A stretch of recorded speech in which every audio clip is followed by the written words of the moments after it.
నా రాజ్యము ఈ లోక సంబంధమైనది అయితే గనక నా సేవకులు నేను ఈ యూదులకు అప్పగింపబడకుండా పోరాడేటువంటి వాళ్ళు కాబట్టి, వాళ్ళు పోరాడట్లేదు కాబట్టి, వాళ్ళు ఆ పని చేయట్లేదు కాబట్టి, that proves yes I am king but my kingdom is not of this world.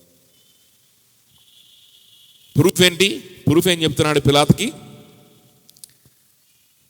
ఈ లోక సంబంధమైన రాజ్యం అయితే నా రాజ్యము, నా సేవకులు ఏం చేసేవాళ్ళు అంటే నా కోసం పోరాడి నేను అప్పగించబడకుండానే వాళ్ళు చూసుండేవాళ్ళు అని చెప్తా ఉన్నాడు. ఇంకా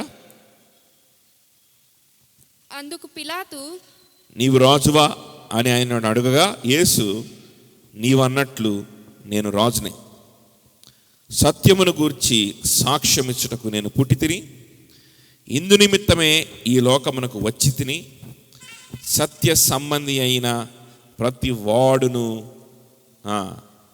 నా మాట వినున నేను.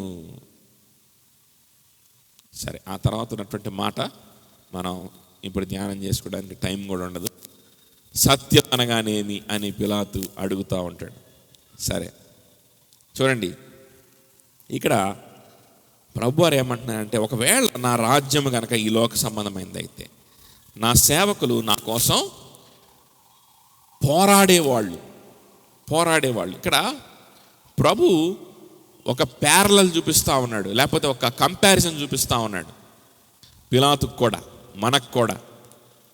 ఏది అని అంటే, ఇదిగో బరబ్బా నిలబడి ఉన్నాడు కదా అక్కడ, ఈ బరబ్బాని విడుదల చేయాలనుకుంటున్నారు కదా, ఆ బరబ్బా ఈ లోక సంబంధమైన రాజ్యం కోసం పోరాడుతూ ఉన్నాడు.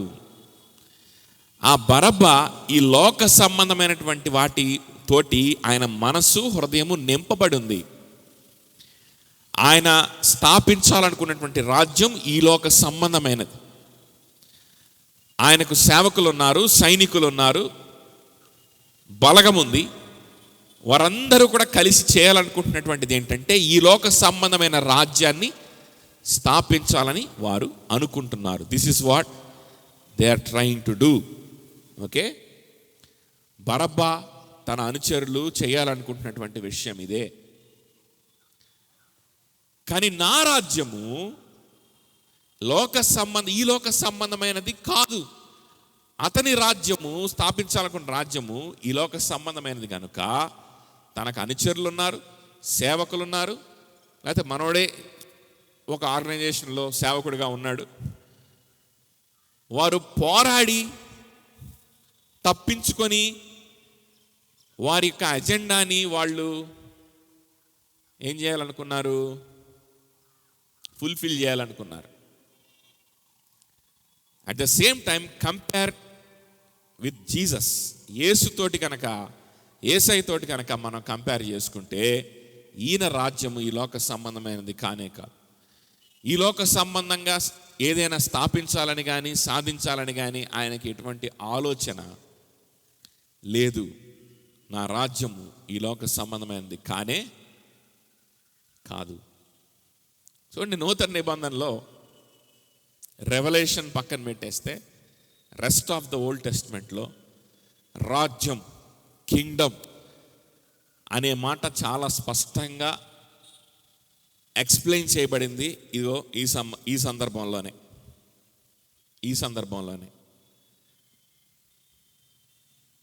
చాలామంది సహోదరులు దేవుని రాజ్యం ఈ భూమి మీదే రాబోతుంది, ఈ భూమి మీదే స్థాపించబోతున్నాడు. కొద్ది రోజులై గడుస్తూ ఉండే కొద్దీ దేవుని సంఘం చేతిలోకి అన్ని ప్రభుత్వాలు వచ్చేస్తాయి. లోకంలో ఉన్నటువంటి ప్రభుత్వం అంతా దేవుని సంఘం చేతిలోకి వచ్చేస్తుంది. దేవుని సంఘమే ప్రపంచాన్ని ఏలుబడి చేస్తుంది అని నమ్మేటువంటి కొంతమంది సహోదరులు ఉన్నారు. చాలా మంచి సహోదరులు, గొప్ప సేవ చేసినటువంటి సహోదరులు ఉన్నారు. ఇంకొంతమంది సహోదరులు ఉన్నారు, చాలా ఎక్కువగా చూస్తాం ఇలాంటి సహోదరులను మనం. ఇన్ఫ్యాక్ట్ మనందరం కూడా చిన్నప్పటి నుంచి క్రైస్తవులు అయితే మీరు ఈ టీచింగ్లోనే ఉండుంటారు. ఏంటి అని అంటే, సరే, శ్రమలు వస్తాయి సంఘానికి, సంఘమేమి రాజ్యం చేయదు, కానీ ఒక శ్రమల కాలం ఉంటుంది. ఆ శ్రమల కాలాన్ని కూడా దేవుడు తప్పించేస్తాడు, ఓకే, సమ్ ప్రాసెస్ ద్వారా. ఆ తర్వాత ఈ భూమి మీదే దేవుడు పరిపాలన చేస్తాడు, ఆయన రాజ్యాన్ని స్థాపిస్తాడు. ఈ భూమి మీదే మనం ఆయన రాజ్యాన్ని చూస్తాం అని నమ్మి ఇంకొక గుంపు సహోదరులు ఉన్నారు. వారు కూడా చాలా మంచి సహోదరులు, గొప్ప సేవ చేసిన వాళ్ళు, ప్రభువు కోసం ప్రేమ తపన కలిగినటువంటి వారు. ఈ రెండు వ్యూస్లో కూడా ఇది తప్పు, ఇది తప్పుడు బోధ, ఇది భయంకరమైన బోధ అని మనం చెప్పడానికి వీల్లేదు. Okay, so they can have their own view. But ఊరికే నేను అడుగుతున్నాను, నా పర్సనల్ క్వశ్చన్గా, రాజ్యము అని చెప్పబడిన, స్పష్టంగా చెప్పబడినటువంటి ఒకే ఒక సందర్భం ఇదే. ఈ సందర్భంలో కూడా ప్రభువారు మాట్లాడుతూ సాక్షాత్ అది కూడా ఏమంటున్నాడు అని అంటే, చాలా స్పష్టంగా, నా రాజ్యము ఈ లోక సంబంధమైనది కాదు. నా రాజ్యము ఈ లోక సంబంధమైనది కాదు. So this is a small difference from other brothers. మనకు ఉన్నటువంటి రిఫార్మ్ బ్యాప్టిస్ట్ సంఘానికి ఉన్నటువంటి చిన్న డిఫరెన్స్ ఏంటంటే, ఇతర సహోదరులతోటి we believe that his kingdom is never of this world. అది ఫ్యూచర్లో కావచ్చు, పాస్ట్లో కావచ్చు, రాకడ తర్వాత కావచ్చు, రాకడ ముందు కావచ్చు, ఆయన రాజ్యము ఈ లోక సంబంధమైనది కాదు. ఆయన రాజ్యము పరలోక సంబంధమైనది.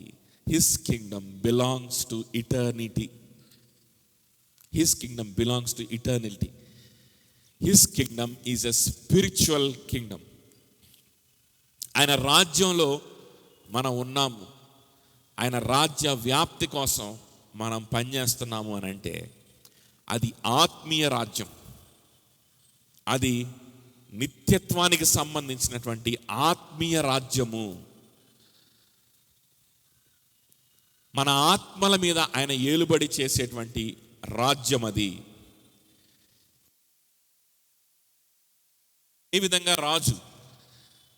ఆయన ఏ విధంగా రాజు? ఆయన యూదులకు, అలానే పుట్టుకతో యూదుడైన వాడు ప్రతి వాడు యూదుడు కాదని మనకి పౌలు చెప్పినట్టు రోమిలకు రాసిన పత్రికలో, ఆయన మీద విశ్వాసం ఉంచి దేవునితో సమకూర్చబడుతున్నటువంటి ప్రతి ఒక్కరూ, ఆయన ప్రజలు, వారందరి మీద ఆయన రాజు. వారందరి హృదయాల్లో ఆయన ఏలుబడి జరుగుతూ ఉంటుంది. ఇది ఆయన రాజ్యం. ఆయన రాక ముందు అదే జరిగింది, అంటే బిఫోర్ క్రైస్ట్, పాత నిబంధన కాలంలో అదే జరిగింది. యేసుక్రీస్తు మానవ రూపంగా ఈ లోకానికి రాకపోయి ఉండవచ్చు, కానీ ఆయన రాజ్యం ఈ లోక సంబంధమైనది కాదు కదా. ఆయన రాజ్యం ఈ లోక సంబంధమైనది అయితే, ఆయన శరీర రూపంలో ఈ లోకానికి వచ్చిన తర్వాతే ఆయన రాజ్యం స్టార్ట్ అయింది. కానీ ఆయన రాజ్యం ఈ లోక సంబంధమైనది కాదు. ఆయన రాజ్యం ఆత్మీయ రాజ్యం. ఆయన రాజ్యం నిత్యత్వానికి సంబంధించినటువంటి రాజ్యం. కాబట్టి ఆయన నిత్యత్వంలో ఎప్పుడూ ఉన్నాడు. ఆయన నిత్యత్వంలో ఆది నుండి ఉన్నాడు. ఆయన ఆత్మ స్వరూపిగా సృష్టి జరిగిన దగ్గర నుంచి కూడా ఆయన ఉన్నాడు. ఆ సృష్టింపబడిన ప్రతిదీ కూడా ఆయన కొరకు, ఆయన ద్వారా సృష్టింపబడిందని మనకు స్పష్టంగా అపోస్తలులు బోధిస్తూ ఉన్నారు కదా. కాబట్టి ఆయన రాజ్యము ఆయన రాక ముందు నుంచి ఉంది. ఆయన గురించినటువంటి వాగ్దానాన్ని ఎరిగి, గుర్తించి, ఆయనని చూచి విశ్వాసం ద్వారా రక్షింపబడిన ప్రతి ఒక్కరూ ఆయన రాజ్యం కింద ఉన్నారు. దావీదు కావచ్చు, నోవా కావచ్చు, అది ఎవరైనా కావచ్చు, ఆదాము దగ్గర నుంచి. ఈయన గురించినటువంటి వాగ్దానం, ఈ కుమారుని గురించినటువంటి వాగ్దానం, ఈ త్రిత్వములో మరొక వ్యక్తి అయినటువంటి యేసుక్రీస్తుని గురించినటువంటి వాగ్దానం చరిత్రలోకి ఆ పేరుని దాల్చుకొని ఇంకా ఆయన వచ్చి ఉండకపోవచ్చు, కానీ ఆయన గురించినటువంటి వాగ్దానం ఉంది. కాబట్టి ఆ వాగ్దానాన్ని గుర్తించి ఆ వాగ్దానాన్ని బట్టి కృపా నిబంధనలో చేర్చబడుతున్నారు మనుషులు.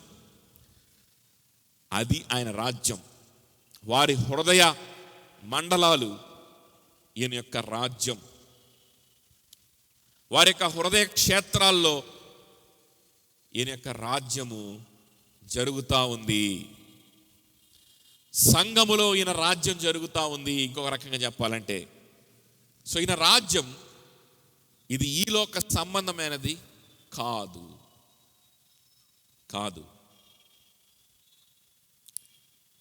మనం ఎదురు చూడవలసింది కూడా దేని గురించో తెలుసా?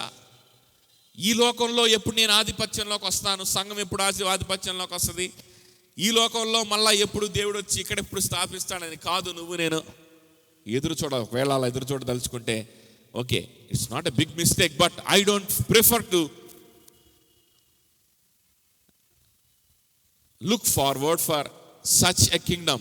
I look forward for a far better kingdom which is not at all of this world. ఈ లోక సంబంధమైనది ఏమాత్రము కానటువంటి నిత్యమైన రాజ్యం కోసం నేను ఎదురు చూసేది. ఆయన తిరిగి వస్తాడు, నిత్యమైన రాజ్యంలోకి మనల్ని తీసుకొని వెళ్తాడు. అది మన నివాస స్థలం, అది మన దేశం. ఈ లోకం కాదు, ఈ భూమి కాదు. ఎంత మారినా ఈ భూమి కాదు కదా. కాబట్టి ఆయన స్పష్టంగా ఇక్కడ చెప్తున్నాడు, నా రాజ్యము ఈ లోక సంబంధమైనది కాదు. ఒకవేళ ఈ లోక సంబంధమైన నా రాజ్యం అయితే నా శిష్యులు ఏం చేసేవాళ్ళు?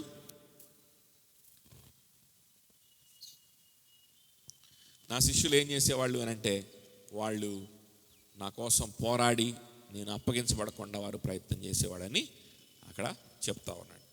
సరే, మరి బరబ్బా శిష్యులైతే పోరాటంలో ఉన్నారు, వారందరూ పోరాడుతూ ఉన్నారు. యేసు ప్రభు శిష్యులు ఏం చేస్తున్నారు? మరి నా శిష్యులైతే పోరాడేవారు.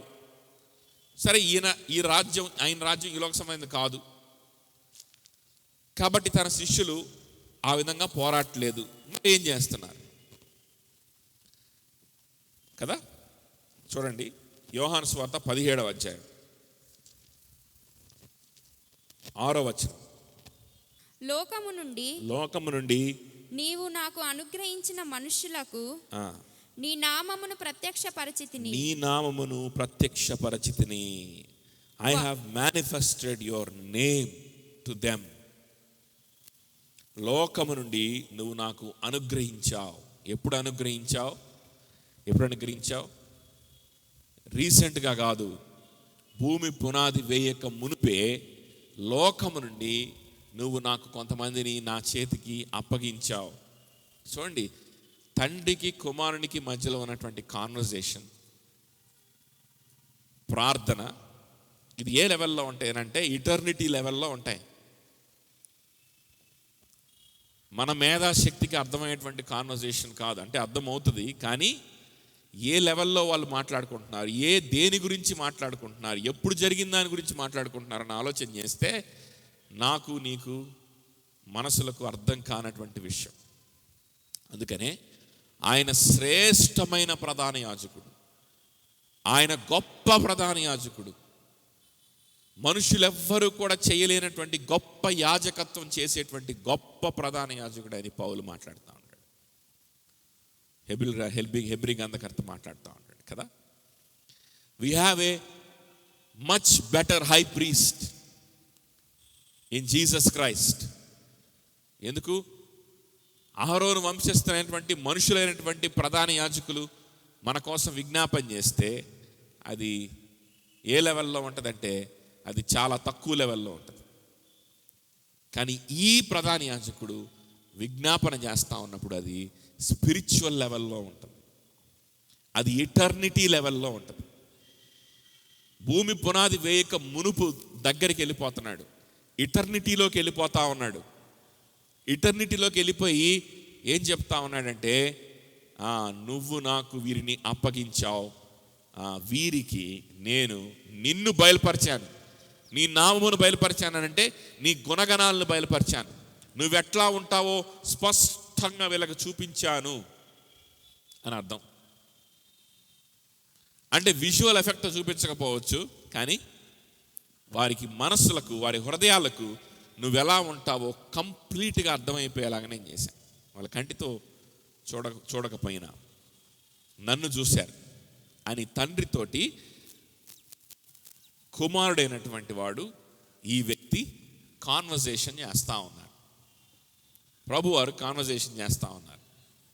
అర్థమవుతుందా? త్రిత్వంలో ఉన్నటువంటి ఒక వ్యక్తి ఇంకొక వ్యక్తితోటి కాన్వర్జేషన్ చేస్తున్నారు. ఇద్దరు కూడా సమానమైనటువంటి దైవత్వం కలిగిన వారే, విడతీయలేనటువంటి వారు. కానీ కుమారుడు దాసుని స్వరూపం ధరించుకొని ఈ లోకానికి వచ్చాడు.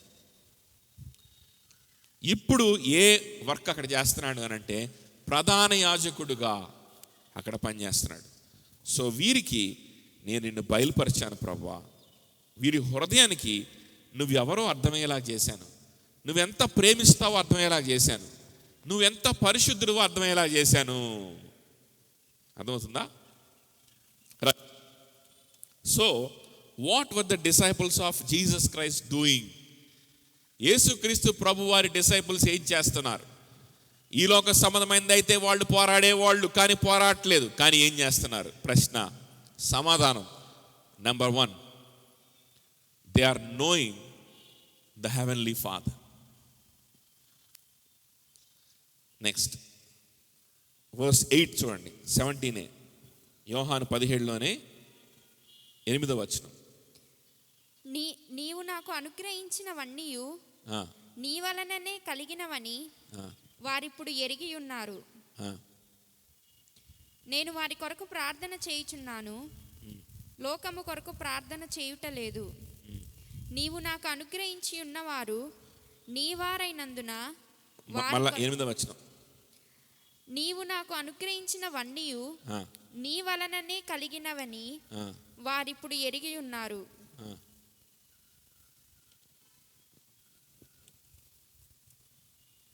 8th verse ఇంగ్లీష్లో చదువుతారు ఎవరన్నా? 17:8 మొత్తం అంతా జంబుల్ అయిపోయినట్టున్నాయి. For I have given them the words that you gave me. అది లేదా అసలు? వర్డ్స్ అనే మాటే లేదా తెలుగులో? నువ్వు నాకు అనుగ్రహించినవని ఉంది, అంతేనా? నీవు వారిని నాకు అనుగ్రహించితివి, నీవు నాకు అనుగ్రహించినవన్నీ నీ వలనే కలిగినవని వారిప్పుడు ఎరిగి ఉన్నారు. నీవు నాకు అనుగ్రహించిన మాటలు నేను వారికి ఇచ్చి ఉన్నాను, వారు ఆ మాటలను అంగీకరించి నేను నీ యొద్ద నుండి బయలుదేరి వచ్చితనని అని నిజముగా ఎరిగి నీవు నన్ను పంపితివని నమ్మిరి. ఏం జరుగుతుంది అక్కడ? దేవుని దగ్గర నుండి మాటలను తీసుకొని ఆ మాటల్ని బట్టి యేసుక్రీస్తు దేవుని దగ్గర నుండి పంపబడిన వాడని, దేవుని యొక్క గుణగణాలన్నీ కలిగిన వాడని, దేవునితో సమానుడని, ఆయన దేవుడని నమ్మి ఎరుగుతూ ఉన్నారు. ఇంకొకటి 11th verse, నేనికను లోకములో ఉండను గాని వీరు లోకములో ఉన్నారు. నేను నీ యొద్దకు వచ్చుచున్నాను. పరిశుద్ధుడు అయిన తండ్రి, మనము ఏకమై ఉన్నలాగున వారును ఏకమై ఉండునట్లు నీవు నాకు అనుగ్రహించిన నీ నామమందు వారిని కాపాడుము. నీవు నీ నామమందు వారిని కాపాడుము. 12th verse, నేను వారి యొద్ద ఉండగా నీవు నాకు అనుగ్రహించిన వారిని నీ నామమందు కాపాడితివి. నేను వారిని భద్రపరిచితిని కనుక లేఖం నెరవేరినట్లు నాశన పుత్రుడు తప్ప వారిలో మరి ఎవడను నశింపలేదు. నాశన పుత్రుడు తప్ప వారిలో మరి ఎవరును నశింపలేదు. వారిని నేను కాపాడుతా ఉన్నాను, నీలో కాపాడుతా ఉన్నాను అనే మాటలు అక్కడ మనం చూస్తూ ఉన్నాం కదా. 15వ వచనం, నీవు లోకంలో నుండి వారిని తీసుకొని పొమ్మని నేను ప్రార్థించడం లేదు కానీ దుష్టుని నుండి వారిని కాపాడమని ప్రార్థించుచున్నాను. So what are the disciples doing? Number 1 is వారు తండ్రిని ఎరుగుతూ ఉన్నారు. తండ్రి యొక్క గుణగణాల్ని వాళ్ళు ఎరుగుతూ ఉన్నారు, తెలుసుకుంటూ ఉన్నారు. రెండవది, వాక్యం యేసుక్రీస్తు యొక్క మాటల ద్వారా ఈ ప్రభు అయిన యేసుక్రీస్తు ఈయన దేవుడని, ఈయన దేవునితో సమానుడని, దేవుని చేత పంపబడిన వాడని ఆయనని విశ్వసించి ఆయనని ఆరాధిస్తూ ఉన్నారు. ఎవరిని? యేసుక్రీస్తుని. మూడవది, దేవునిలో దుష్టుని చేతిలో వాళ్ళు పడకుండా, లోకం చేతిలో వాళ్ళు పడకుండా వాళ్ళు కాపాడబడతా ఉన్నారు. నాలుగవది 14వ వచనం, వారికి ఈ వాక్యము ఇచ్చి ఉన్నాను, నేను లోక సంబంధిని కానట్టు వారును లోక సంబంధులు కారు గనుక లోకము వారిని ద్వేషించును. వారు ఈ లోక సంబంధులు కాకుండా, ఈ లోక సంబంధులు అనేటువంటి స్టేటస్లో నుంచి వారు they are becoming the citizens of the heaven. They are becoming the citizens of a spiritual kingdom of Jesus Christ. యేసుక్రీస్తు యొక్క ఆత్మీయ రాజ్యములో వారసులుగా వాళ్ళు మారుతా ఉన్నారు. ఈ లోకపు వారసత్వాన్ని పోగొట్టుకుంటా ఉన్నారు.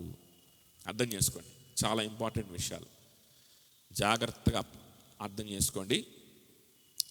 కొంచెం కన్ఫ్యూజింగ్గా ఉండొచ్చు, లాస్ట్లో ఎలా మనం అన్వయించుకోవాలో చెప్తాను. సో దట్ ఈస్ ఫోర్త్ పాయింటా? నెక్స్ట్ ఇంకొకటి 18-19, లోకము మిమ్మును ద్వేషించిన ఎడల మీకంటే ముందుగా నన్ను ద్వేషించినని మీరెరుగుదురు. మీరు లోక సంబంధులైన ఎడల లోకము తన వారిని స్నేహించును. అయితే మీరు లోక సంబంధులు కారు, నేను మిమ్మును లోకములో నుండి ఏర్పరచుకొంటిని, అందుచేతనే లోకము మిమ్మును ద్వేషించుచున్నది. 18-19,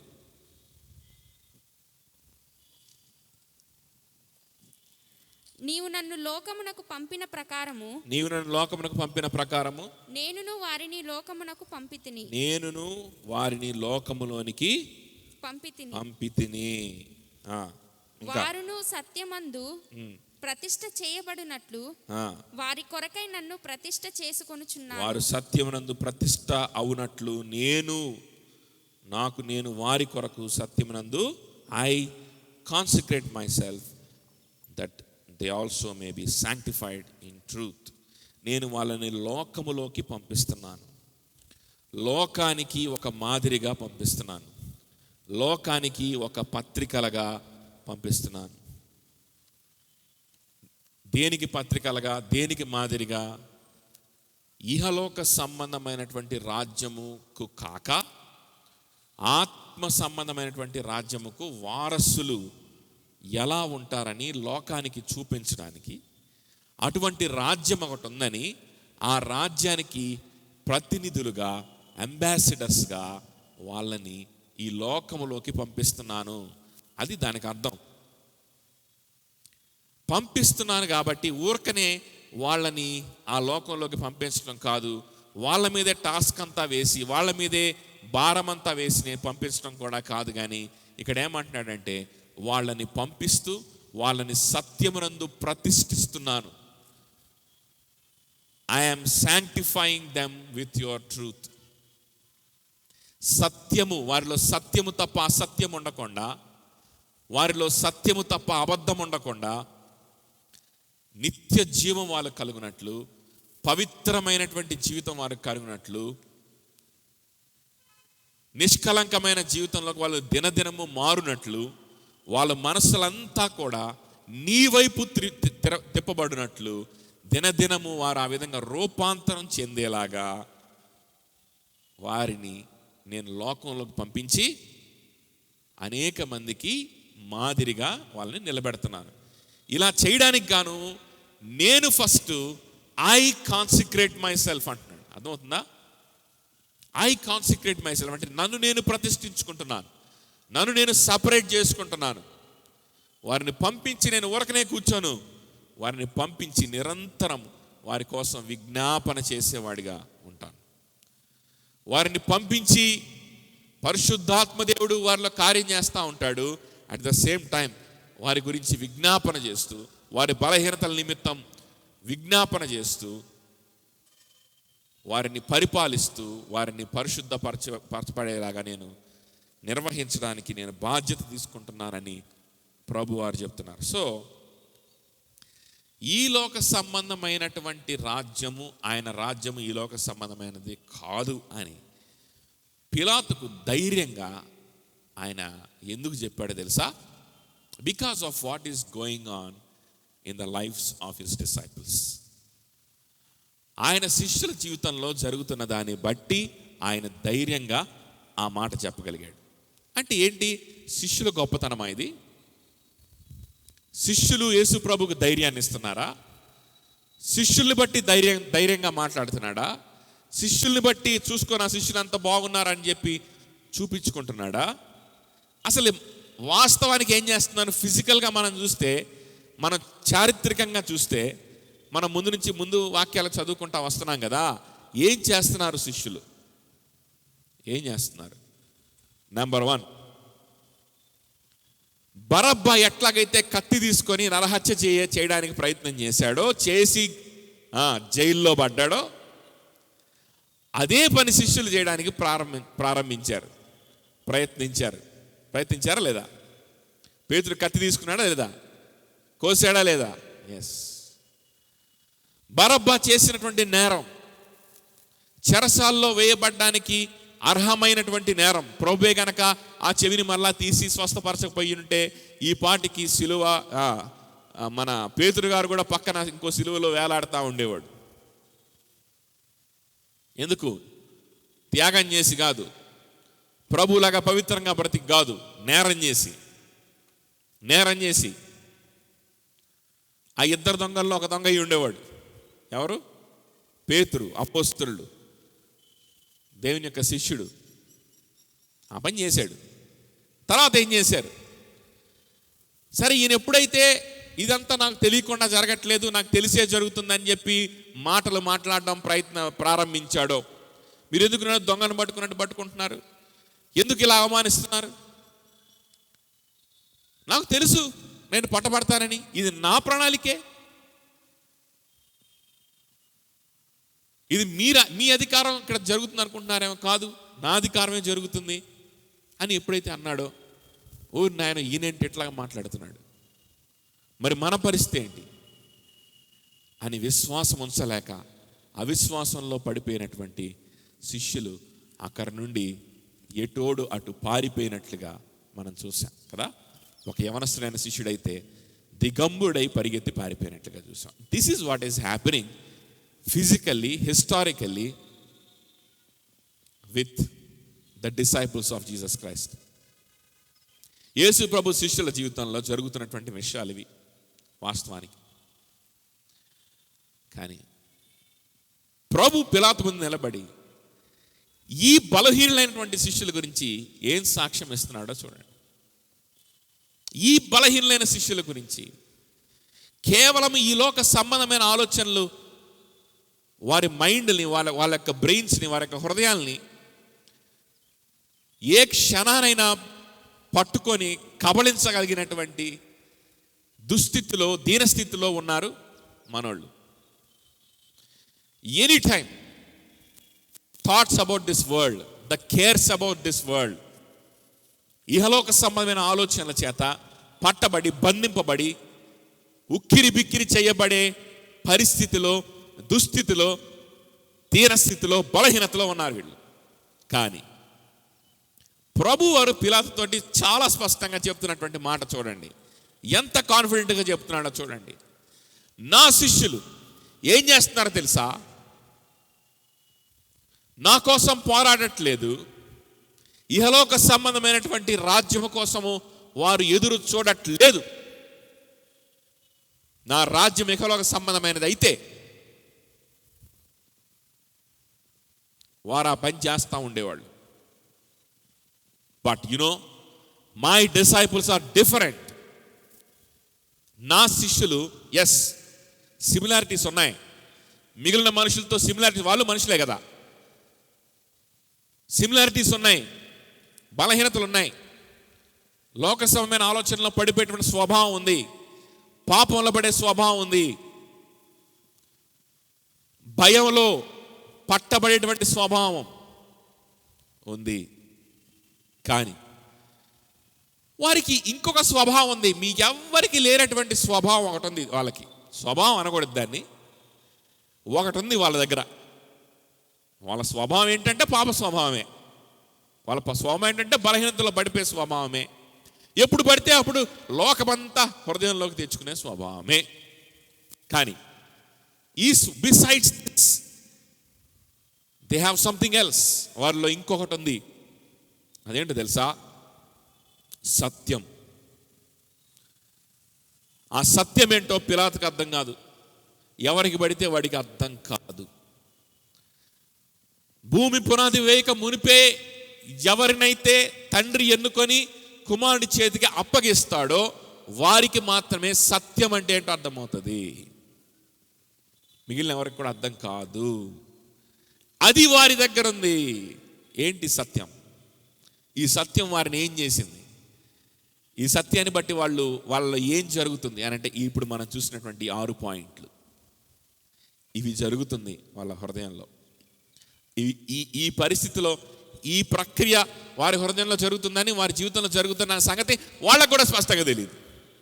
కానీ నాకు తెలుసు, ఎందుకంటే వారిని నేను భూమి పునాది వేయక మునిపే, తల్లి గర్భంలో వారు రూపింపడక మునిపే చూసిన వాడను. వారి కోసమే నేను బలైపోవడానికి నీ ముందు నిలబడ్డాను. వారికి రిప్రజెంటేటివ్గా, వారి పాపాల్ని క్షమించడానికి, ప్రాయశ్చిత్తం చేయడానికి, వారితో పాటు నేను ఎన్నుకున్నటువంటి అనేకుల నిమిత్తము క్రయము చెల్లించడానికి నీ ముందు నిలబడినాను పిలాతు. ప్రధాన యాజకుడిగా, దేవుని యొక్క అద్వితీయ కుమారునిగా, అద్వితీయ సేవకునిగా, దాసుని స్వరూపము దాల్చుకొని దేవునితో సమానమైన దైవత్వము దేవుణ్ణయ్యుండి నీ ముందు నిలబడ్డాను. ఇది దైవిక కార్యం. నా రాజ్యము దైవరాజ్యం. నీ మనస్సుకు కూడా, నీ ఊహలకు కూడా అందనటువంటి రాజ్యం. నా శిష్యుల మనసుల్లో, వాళ్ళ హృదయాల్లో ఏం జరుగుతుందో, వాళ్ళ జీవితంలో ఏం జరుగుతుందో ఎవడికి అర్థం కాదు.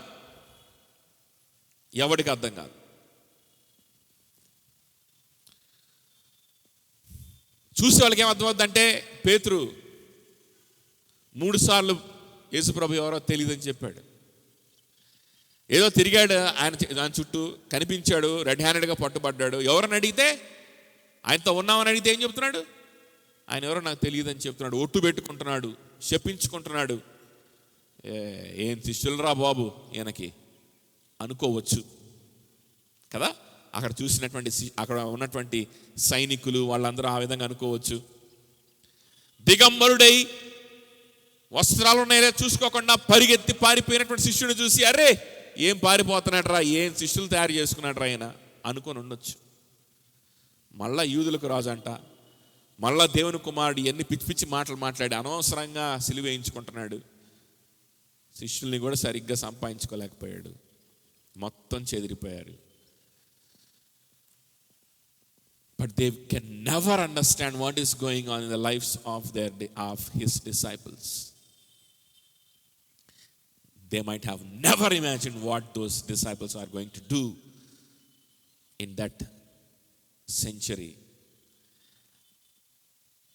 ఆ శతాబ్దంలో, రానున్న సంవత్సరాల్లో వారు ఏ గొప్ప కార్యాలు చేయబోతున్నారో, ఏ విధంగా ప్రపంచాన్ని తలకిందులు చేయబోతున్నారో, ఏ విధంగా ప్రపంచంలో ఉన్న విశ్వాసాల్ని, ప్రపంచంలో ఉన్నటువంటి ఆలోచనల విధానాల్ని, సమస్తమైన ఫిలాసఫీస్ని ఛాలెంజ్ చేసి వాటి పునాదుల్ని వణికించబోతున్నారో, ఈ విద్య లేని పామరులు, ఈ భయంతో వణికిపోయేటువంటి పిరికివారు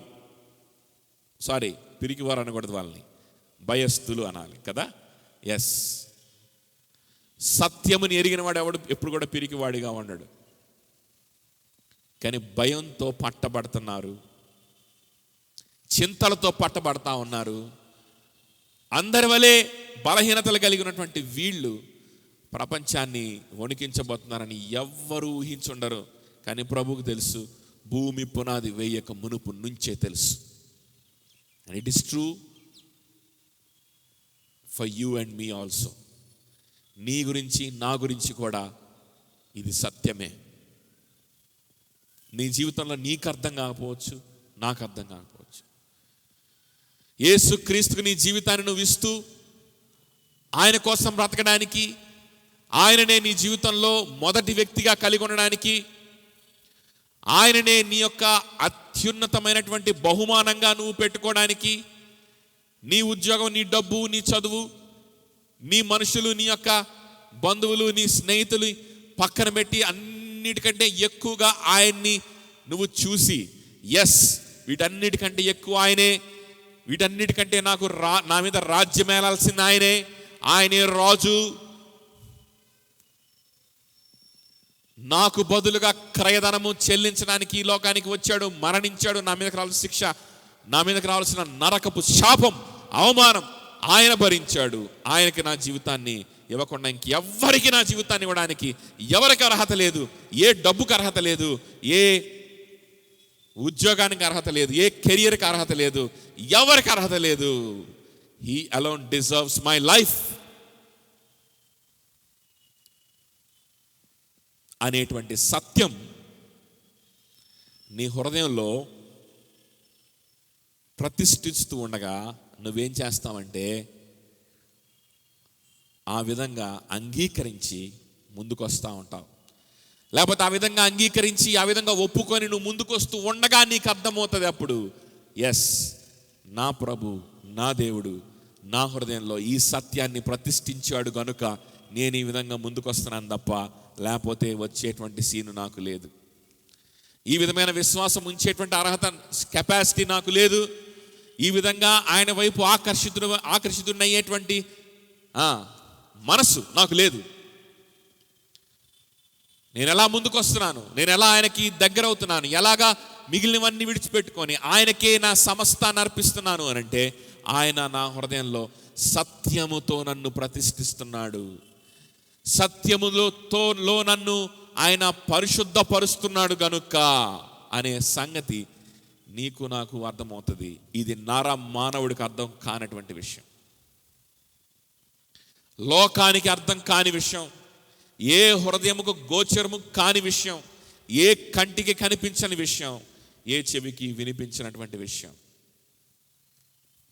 this is what his disciples are doing, being the citizens of a kingdom which is heavenly and not at all earthly. ఈ లోక సంబంధమైనది ఏ మాత్రము కూడా కానటువంటి ఒక ప్రసంగంలో ఒక వ్యక్తి ఏ విధంగా చెప్తా ఉన్నాడు, ఏదో ఫౌండేషన్, ఇంపాక్ట్ ఫౌండేషన్ అని ఏదో స్పీచ్లు ఇస్తూ ఉంటారు కొంతమంది చేత మోటివేషనల్ స్పీచ్లు ఇపిస్తాడు. ఒకడు ఇలా చెప్తున్నాడు అనమాట, వాడికి ఏ బైబిల్ జ్ఞానం లేదని అర్థమైపోతా ఉంది. ఎవడో కుర్రాడు ఏంటంటే, ఈ లోకంలో బ్యూరోక్రసీలో క్రైస్తవులే లేరు. ఈ లోకంలో పెద్ద పెద్ద పొజిషన్స్, ఈ లోకాన్ని కదిలించాలంటే రాజకీయం, బిజినెస్, బ్యూరోక్రసీ, ఈ మూడు చాలా ఇంపార్టెంట్. ఈ మూడిట్లో క్రైస్తవులు లేరు, మిగిలినట్టు అన్నింటిలో ఉన్నారు. డాక్టర్స్గా సేవ చేస్తున్నారు, పేషెంట్లకు సేవ చేసుకుంటున్నారు, ఆ సేవ చేసుకుంటు ఈ సేవ, ఇలాంటి చిన్న చిన్న చిన్న చిన్న చిన్న చేసుకుంటారు తప్ప ఈ మూడిట్లో లేరు. ఇక దేవుని రాజ్యం ఎట్టకు వస్తుంది అంటున్నాడు పనికి మాలినాడు. దేవుని రాజ్యం రాదంట. ఈ మూడిట్లో క్రైస్తవులు ఉండే, ఈ క్రైస్తవులు శాయశక్తులా పనిచేసి దేవుని రాజ్యాన్ని రప్పిస్తే కానీ దేవునికి దిక్కు లేదు. అది మనోడు చెప్పేది. చూడండి, బరబ్బా అంటే చాలామంది ప్రసంగాల్లో బరబ్బా అంటే బందిపోటు, బరబ్బా అంటే నరహంతకుడు, నీలో ఉన్నటువంటి రాక్షసుడే బరబ్బా, ఆ రాక్షసుడిని దేవుడు క్షమిస్తున్నాడు, విమోచిస్తున్నాడు, ఆ రాక్షసుడికి సాదృశ్యం బరబ్బా. అంటే నీలో ఉన్నటువంటి ఒక శాడిస్ట్, నీలో ఉన్నటువంటి ఒక భయంకరమైనటువంటి పర్వర్టెడ్ రాక్షసుడు, దానికి ప్రతిరూపమే బరబ్బా. కాదు కాదు కాదు, అంతొద్దు, అంత ఆలోచించొద్దు. నువ్వు నేను రోజు చేసేటువంటి ఆలోచన, నువ్వు నేను రోజు చేసేటువంటి తలంపులు, అదే బరబ్బా. నువ్వు నేను రోజు అనుకునేటువంటి మాటలు, కొంతమంది పుల్పిట్ ఎక్కి బైబిల్ చేతిలో పట్టుకొని చెప్పేటువంటి ప్రసంగాలు, బరబ్బా ఉన్నాడు.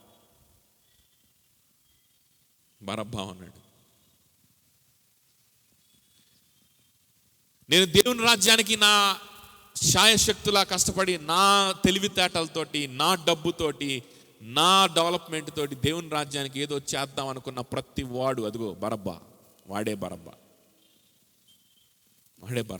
బరబ్బా చేసింది అదే.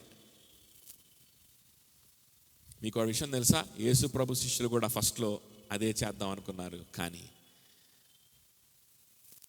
ప్రేమ కలిగినటువంటి తండ్రి సత్యమునందు వారిని ప్రతిష్ఠించి, వారిని ఇహలోక సంబంధమైనటువంటి రాజ్యానికి వారసులుగా కాదు కానీ పరలోక సంబంధమైన రాజ్యానికే వారసులుగా ఆ తండ్రి, ఆ కుమారుడు, ఆ పరిశుద్ధాత్మ దేవుడు వారిని మార్చి చూపించి ప్రపంచాన్ని ఛాలెంజ్ చేశారు. వారు ఏ బ్యూరోక్రసీలోకి వెళ్ళి ఛాలెంజ్ చేశారు? ఏ బిజినెస్ మ్యాగ్నెట్స్ అయి ఛాలెంజ్ చేశారు? ఎంత డబ్బు సంపాదించి ఛాలెంజ్ చేశారు? ఎంత విద్య సంపాదించి ఛాలెంజ్ చేశారు? Just as they are. విద్య లేని పామర్లుగా ఉన్నారు, అదే విద్య లేని పామర్లుగా కొంతమంది. అయితే కొంతమంది విద్య ఉన్న పౌలు వంటి వాడు కూడా, విద్య ఉన్నటువంటి యాకోబు వంటి వారు కూడా ఎంతో కొంత వారు విద్య లేని పామరులతో సమానంగానే పనిచేశారు. పౌలు అంటున్నాడు, ఎక్కడ ఈ లోకపు తర్కవాది, ఎక్కడ ఈ లోకపు జ్ఞాని? ఏ లోక జ్ఞానమును దేవుడు వెర్రితనముగా మార్చాడు. అంటే దాని అర్థం ఏంటంటే చదువులు వేస్ట్, సైన్స్ వేస్ట్ అని కాదు. ఆ విధంగా బోధించే వాళ్ళు ఉంటారు, అది తప్పు బోధ. అది కాదు. దానికి అర్థం ఏంటంటే, నీకు సైన్స్ వస్తే పక్కనోడికి వైద్యం చేయి, నీకు సైన్స్ వస్తే పక్కనోడికి మందు తయారు చేసి ఇవ్వు, అంతవరకే. కానీ ఈ సైన్స్తో ఒక పారాసెటమాల్ తయారు చేసి ఒక జ్వరాన్ని తగ్గించగలుగుతావు తప్ప పరలోక సంబంధమైనటువంటి రాజ్యములో వారసుడిగా ఏమాత్రం కూడా చేరలేవు. పరలోక సంబంధమైనటువంటి వారసత్వంలో, పరలోక సంబంధమైనటువంటి రాజ్యములో ఎవరిని నువ్వు చేర్చలేవు. నువ్వు చేరలేవు, ఎవరిని చేర్చలేవు. గుర్తుపెట్టుకో. ఆ వారసత్వంలో నువ్వు ఉండడానికి ఏమాత్రం కూడా ఇవి పనికిరావు. ఈ లోకపు తర్కం కానీ, ఈ లోకపు జ్ఞానం కానీ. జ్వరం వస్తే పారాసెటమాల్ తయారు చేసుకొని వేసుకోవడానికి తప్ప. నేర్చుకో, తయారు చేయి, నువ్వు వేసుకో, పక్కనోడికి తప్పులేదు. ఆ విధంగా సహోదర ప్రేమని చూపించు, తప్పులేదు. కానీ వాటి ద్వారా దేవుని రాజ్యంలో వారసత్వం వస్తుంది అనుకుంటామేమో. అలా అనుకున్నామంటే the moment you think like that you are none other than Barabbas. బరబ్బా, వాడే బరబ్బా ఉన్నాడు. ప్రభు ఉన్నాడు. బరబ్బా శిష్యులు ఉన్నారు, వారందరూ కూడా కేరింతలు కొడుతున్నారు, ఎగతాళి చేస్తున్నారు, సంతోషపడుతున్నారు, ఏదో చేస్తున్నారేమో మనకు తెలీదు, సరే పక్కన పెట్టేస్తే యేసుక్రీస్తు శిష్యులు ఏం చేస్తున్నారు? నా శిష్యులు ఏం చేస్తున్నారు తెలుసా? నీకు అర్థం కాదు చెప్పిన. ఈ లోక సంబంధమైన రాజ్యం కోసం అయితే మాత్రం వాళ్ళు పోరాడట్లా వాళ్ళని నేను పోరాడినివ్వను. ఎందుకంటే నా రాజ్యం ఈ లోక సంబంధమైనది కాదు, వారు ఈ లోక సంబంధమైన వారు కారు. వారు ఏ ప్రాసెస్లో ఉన్నారు? Number 1, they are being manifested about God. నా తండ్రి గుణగణాలు వారికి బయలుపరచబడతా ఉన్నాయి. నెంబర్ 1, మళ్ళా చెప్తున్నాను. నెంబర్ 2, వారు నా తండ్రి యొక్క కాపుదలలో ఉన్నారు. దుష్టుని చేతిలో పడకుండా వారు కాపుదలలో ఉన్నారు. మీరు మరలా ఆ 17th చాప్టర్ మొత్తం high priestly prayer of Jesus Christ అని ఉంటుంది. ఆ చాప్టర్ మొత్తం చదవండి. వాటిలో ఇవన్నీ పాయింట్స్ అన్నీ ఉన్నాయో లేదో ఒక చోట రాసుకోండి. అవసరమైతే పోస్టర్ తయారు చేసి ఇంట్లో తగిలించుకోండి. What are the disciples of Jesus Christ going through? ఏం జరుగుతుంది? What is happening among the disciples of Jesus Christ? ఇంకొకటి, యేసుక్రీస్తు ద్వారా తండ్రి పంపించినటువంటి మాటల్ని వాళ్ళు విశ్వసిస్తున్నారు. ఇది జరుగుతుంది. విశ్వసిస్తున్నారు, అవిశ్వాసంలో పడిపోతున్నారు, కానీ విశ్వసిస్తూనే ఉన్నారు. ఈ రెండు ఉంటాయి. అంగీకరిస్తున్నారు, మధ్య మధ్యలో అవిశ్వాసంలో పడిపోతున్నారు, కానీ ఏం చేస్తున్నారు? మరలా వాళ్ళు డినై చేయలేకపోతున్నారు. నమ్మలేకపోతున్నా సరే వారు విభేదించలేకపోతున్నారు. అది విశ్వాసం. Okay, they are knowing, they are believing in Jesus Christ, they are believing in his words which are given by the Father. ఇంకొకటి, వారి వారసత్వం చిన్నగా క్రమేణా ఏం జరుగుతుందంటే, క్రమంగా వారి వారసత్వం, ఈ లోకంలో ఉన్నటువంటి వారసత్వం రద్దయిపోతా ఉంది. పరలోక సంబంధమైన వారసత్వం వారికి ఇవ్వబడతా ఉంది. కాలం గడిచే కొద్దీ ఈ లోక సంబంధమైన వారసత్వం వారిని విడిచిపెట్టి వెళ్ళిపోతా ఉంది. కాలం గడిచే కొద్దీ చిన్నగా ఏం జరుగుతుందంటే, ఈ లోకస్తులు వారిని గుర్తించలేకపోతున్నారు. వీళ్ళు మనతోటి వారు అని చెప్పలేకపోతున్నారు. వీరు మనతో పాటు ఈ లోకస్తులు అని చెప్పలేకపోతున్నారు. ఈ వారసత్వం రద్దయిపోతుంది. పరలోక వారసత్వంలోకి వాళ్ళు వెళ్తున్నారు. This is what happening in the disciples of Jesus Christ. నీ జీవితంలో ఇదే జరిగించాలని ఆయన ఇష్టపడుతున్నాడు. This is what he's planning in your life. ఆయన ఎన్నికలో ఉన్నవారి జీవితంలో ఇదే జరగాలని, ఒకవేళ ఆయన రక్షింపబడి ఆయనలో ఉన్న వ్యక్తులైతే నీ జీవితంలో ఇదే జరుగుతూ ఉండాలి అని ఆయన యొక్క ప్రణాళిక. ఇది ఆయన జరిగించుకుంటాడు. ఇది నువ్వు చేసేది కాదు, ఆయన చేసేది. అయితే ఆయన చేసేటువంటి కార్యానికి ఎప్పటికప్పుడు నువ్వు స్పందిస్తూ, ఎప్పటికప్పుడు నువ్వు ఒప్పుకుంటూ, ఎప్పటికప్పుడు నీ జీవితాన్ని నువ్వు సమర్పిస్తూ, అవైలబుల్గా ఉంచుతూ నువ్వు ఉండాలి. That's all. That's what you have to do. నీ జీవితాన్ని, నీ మనస్సుని, నీ హృదయాన్ని ఈ కార్యాలు ఈ ప్రక్రియ జరగడానికి, ఈ ప్రాసెస్ జరగడానికి నువ్వు ప్రజెంట్ చేసుకుంటూ ఉండకపోతే నీకు ఏమీ అర్థం కాదు. ఆయన చెయ్యాలనుకుంటున్నటువంటి గొప్ప కార్యాలు ఏది నీకు అర్థం కాదు. ఆయన ఏం చెయ్యాలనుకుంటున్నాడు, ఎలాంటి ప్రాసెస్ గుండా నిన్ను తీసుకెళ్లాలనుకుంటున్నాడు, నీ చేత ఎటువంటి గొప్ప కార్యాలు జరిగించాలనుకుంటున్నాడు, తర్వాత నేను ఆయన ఎంత గొప్ప రాజ్యపు వారసత్వంలోకి నిన్ను తీసుకెళ్లాలనుకుంటున్నాడు, ఏ గొప్ప రాజ్యాల్లో నిన్ను భాగంగా చేయాలనుకుంటున్నాడు, నీకెన్నటికీ అర్థం కాదు. కానీ అది అర్థం చేసుకున్నవారు సంతోషంతో, ఉత్సాహంతో, చెప్పనశక్యము కానటువంటి మహిమాయుక్తమైన సంతోషంతో నింపబడిన వారై ఆయన కోసం ప్రాణం ఇవ్వడానికి, ఆయన కోసం పని చేయడానికి, ఆయనను ప్రకటించడానికి ముందుకు వస్తూనే ఉంటారు. వారి పేరే శిష్యులు. నువ్వు నా శిష్యులుగా ఉండకపోతే నువ్వు నాకు పాత్రుడివి కాదు. నాలో ఉన్న విమోచనకి, క్షమాపణకి, నాలో ఉన్నటువంటి దేనికి నువ్వు పాత్రుడివి కాదు అని ప్రభు చెప్తున్నాడు. Do you want to become a disciple of Jesus Christ? Do you want to become his disciple? He died for you. నీకు రావాల్సిన నరక శిక్షని, అవమానాన్ని, భయంకరమైనటువంటి శాపాన్ని ఆయన భరించాడు. నువ్వు నేను వెళ్ళవలసినటువంటి భయంకరమైనటువంటి వేదన, పాపులంగా మనం వెళ్ళాల్సినటువంటి వేదన ఆయన భరించాడు. ఆయనకి నీ జీవితాన్ని ఇచ్చి ఆయనకి శిష్యులుగా మీరు మారగలిగితే, ఇష్టపడితే ఆ వేదన నుంచి తప్పించుకుంటావు. మొట్టమొదటిది.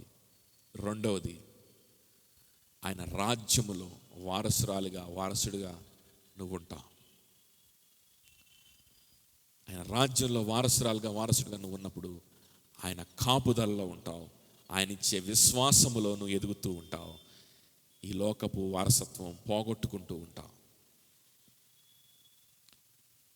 ఆయన గొప్ప స్నేహాన్ని, ఆయన గొప్ప సన్నిధిని, ఆయన గొప్ప రాజ్యాన్ని ఆస్వాదిస్తూ గొప్ప రాజు కింద, గొప్ప సైనికుడిగా, గొప్ప శిష్యులుగా నువ్వు నిలబడతావు. పిలాతు ముందు తన శిష్యుల గురించి, బలహీనులైన శిష్యుల గురించి ఆయన సాక్ష్యం ఇచ్చినట్లు, బలహీనులైనటువంటి నీ గురించి, నా గురించి కూడా తన తండ్రి ఎదుట సాక్ష్యం ఇవ్వడానికి ఆయన సిద్ధంగా ఉన్నాడు. కోటాను కోట్ల దూతల ఎదుట సాక్ష్యం ఇవ్వడానికి ఆయన సిద్ధంగా, ఇదిగో చూడు నా సంఘం, నా ప్రజలు, నా తండ్రి నా చేతికి ఇచ్చినటువంటి వారు బలహీనులే. వారు పాపం చేయడం మీరు చూసుంటారు. వారు బలహీనతలో పడిపోవడం మీరు అనేకసార్లు చూసుంటారు. వారు అనేకసార్లు ఆందోళనలో చిక్కుపోవడం మీరు చూసుంటారు. కానీ వారిని సత్యంతో ప్రతిష్ఠించింది ఎవరు? నేను, నా తండ్రి. వారు తప్పిపోతారా? తప్పిపోలేదు. చూసారా? సత్యంలో నిలబడి ఉన్నారు, విశ్వాసంలో నిలబడి ఉన్నారు, నా కోసం పనిచేశారు. వారు లోకపు వారసత్వాన్ని కోల్పోయి పరలోక వారసత్వాన్ని సంపాదించుకున్నారు. వారు నా ప్రజలు, నేను వారి కోసం రక్తం కార్చాను అని నీ గురించి, నా గురించి సాక్ష్యం ఇవ్వడానికి ఆయన సిద్ధంగా ఉన్నాడు. నీ బలహీనతలు ఉంటే ఉండని. నువ్వు బలహీనుడు వాళ్ళవైతే అవని, నువ్వు బలహీనుడు అయితే అవని. ప్రభా, ఈ బలహీనతల నుంచి నేను బయటికి వస్తాను, నీ రాజ్యంలో వారసుడుగా ఉంటాను, నా పాపాన్ని నేను తీసివేసుకుంటాను, నువ్వు కృపనిస్తే నాకు అది సాధ్యం అవుద్ది, నీ కోసం బ్రతకడం ప్రారంభిస్తాను ప్రభా. ఈ బలహీనతలతోనే వస్తున్నాను, నీ కోసం బ్రతకడం ప్రారంభిస్తాను. నన్ను పరిశుద్ధపరచుకో, నన్ను ప్రతిష్ఠించుకో, సత్యముతో నన్ను ప్రతిష్ఠించుకో. ఈ లోకపు వారసత్వం నాకొద్దు, పరలోక వారసుడిగా నన్ను నిలబెట్టు. అడగగలవా? ఈరోజు అడగగలవా? గొప్ప రాజ్యం నీ సొంతమవుతుంది, లేకపోతే నరకము తప్పదు. ప్రార్థన చేసుకుందాం.